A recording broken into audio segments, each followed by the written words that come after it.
Azərbaycanın sığorta şirkətləri fevralın sonu martın əvvəlində qeydə alınmış qarlı hava şəraitində baş vermiş sığorta hadisələrinə görə 3 milyon manata yaxın ödəniş etməyi planlaşdırır. Bu haqda Sfera Azərbaycan Sığortaçılar Assosiasiyası İctimai Birliyindən bildirilib. Məlum olduğu kimi 21 fevral - 2 mart tarixlərində ölkə ərazisində qeydə alınmış intensiv qarlı və şaxtalı hava şəraitində bir sıra hadisələr qeydə alınıb.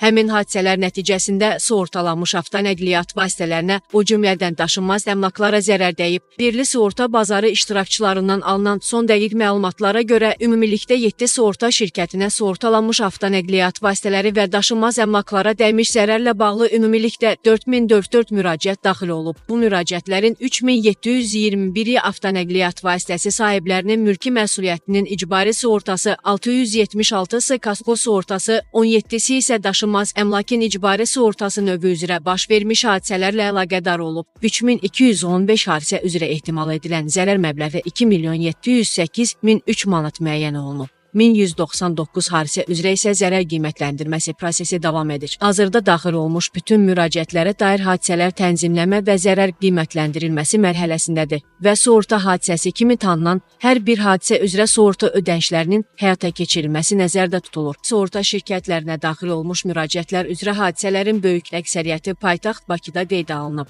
deyə məlumatda qeyd edilib.